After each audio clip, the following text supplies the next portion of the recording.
in study, and that means when there's lots of job growth, there's lots of job security for your future, too. All right, so those are some examples, and that's why it's a really wonderful and beneficial thing to get involved with. Now let's talk about China specifically. China needs a lot of young, green talent, if we can put it like that. Yes. In China, the Ministry of Human Resources and Social Security published 19 new applications in July last year, including 3 green-collar applications. And survey showed that the practitioners of new applications are mainly young people, with over 90% of them being born in the 1980s and 1990s. And check out again, some more solid examples. We have building energy conservation and emission reduction consultant. We have robotics engineer related to green fields. These are cool jobs, and no wonder young people enjoy doing them.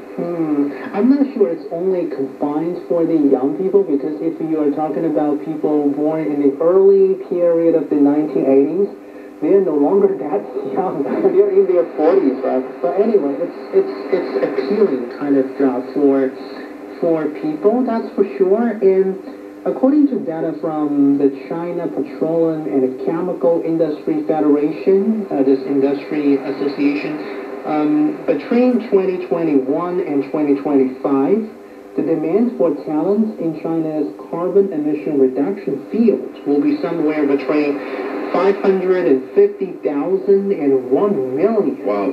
But currently there are only somewhere about 100,000 related practitioners in this particular field. So the gap remains still. I guess in the future we are going to see a scenario where the carbon, assessor or the carbon assets department will become a very regular or common department within any enterprise.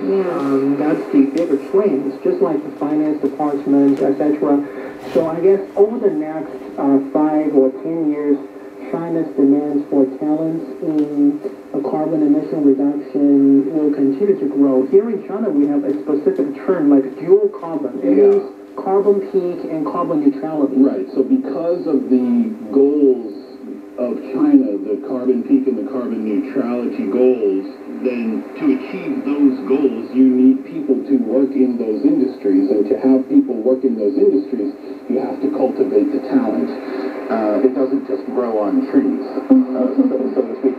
Just quickly on the dual carbon, can we get a brief definition of what that is for people who might not know? Sure. China aims to have carbon dioxide emissions peak before 2030 and achieve carbon neutrality before 2060, meaning that by 2030, the carbon emissions will only go down every year, actually every day, and till 2060, the carbon emission and the carbon storage or carbon absorption, to some extent, would equal to each other, would cancel out each other. And China will lower its carbon dioxide emissions per unit of GDP by over 65% from the 2005 level, increase the share of non-fossil fuels in primary energy consumption to around 25%, increase the forest stock volume by 6 million cubic meters from the 2005 level again, and bring its total installed capacity of wind and solar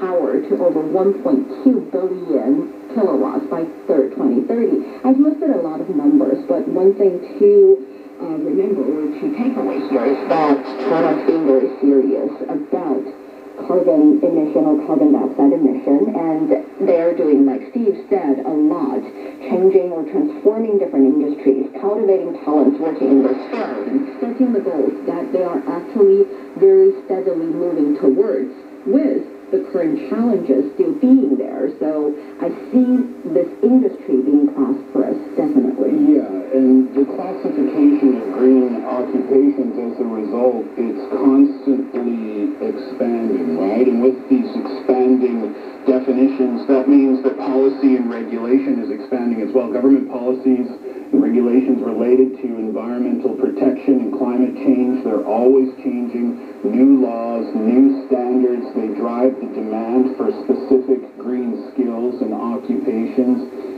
stricter regulations on carbon emissions, for example. That can lead to an increased need for carbon auditors and emissions reduction specialists. So with all these needs, then what is China doing to prepare for these future green-collar workers? I mean, from an educational standpoint, how are these young people getting ready for these jobs? Yeah, I realize many colleges and universities here in China have already ramped up their own efforts to cultivate those talents, the relevant professionals.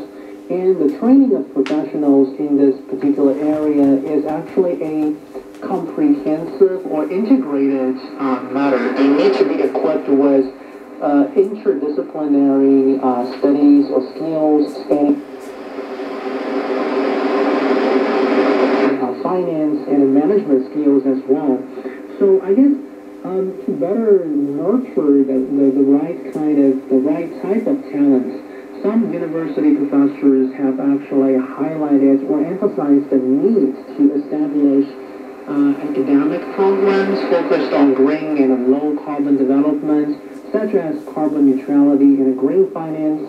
In the meantime, they are calling for offering some dual degree programs and interdisciplinary courses in order to enhance the university students' again, comprehensive capability. We were talking about this, Yonglin. I think it was you, Lai Ming, and I, when we were talking about AI and the future of AI and the importance of interdisciplinary study. For example, the humanities plus engineering, or the humanities plus the medical field.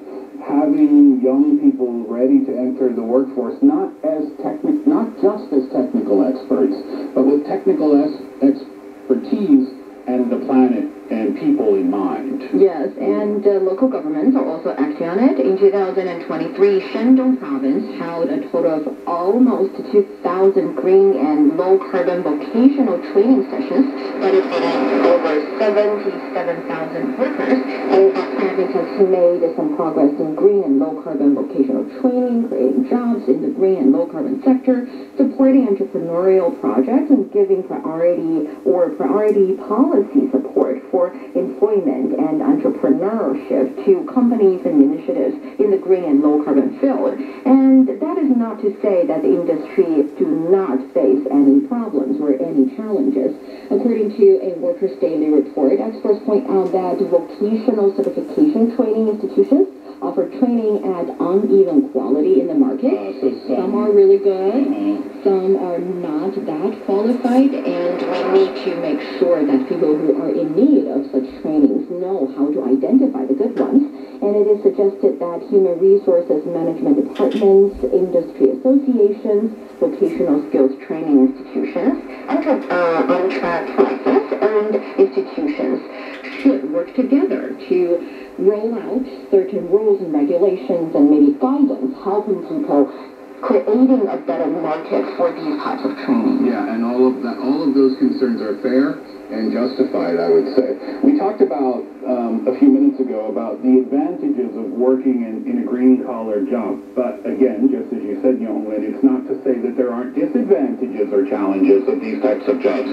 Yonglin, what do you think some of the maybe things to be concerned about? Well, for example, limited availability or accessibility, because green-collar jobs are not equally available across all regions. Oh, yeah, right. Yeah, right. So depending on which part of the country you are, in some regions probably have more abundant job opportunities. And this could be a challenge for individuals who may want to relocate for those relevant opportunities. Also, maybe funding and investment. But here in China, I don't think that's a big deal because we have the government policy support. That's the most important thing. But, I mean, market forces are important as well. Markets can face uncertainties. That's the nature of the market. And maybe because of technological advancements, there could be some, automation or job displacement related negative impacts on people. I don't know. I think these are disadvantages for almost all the things or all the occupations. Every job. Every job. Yeah. I mean, and we just listed all the advantages. Well, the advantages are the same as the disadvantages, it seems. Globally, if we look around the world, this is from earthday.org. Pardon me, and what they did was they used real-time data on employment and skills for over 1 billion users worldwide. And LinkedIn, if you're familiar with that outlet, they had a report that came with a pretty shocking conclusion. The green skilled workforce is not keeping up with green job growth. So what that means is and you just touched on this, Dingo, there aren't enough skilled workers to go around, and industries are becoming a little bit desperate to fill more positions. They say roughly half of the jobs in the 2050 green economy will lack qualified candidates if we don't focus on strategic, expansive upskilling. So that thing that you mentioned, that situation that you mentioned happening here in China, that gap, Dingo, that's happening globally as well. So if we think about that, there's a big demand for these types of skilled workers, but the supply of these workers is not quite there. Then that makes it all the more important that governments and universities work together to create the proper programs to make sure that there are enough people coming out of those programs to fill these jobs. And we see already the government as well as certain institutions trying to improve the training and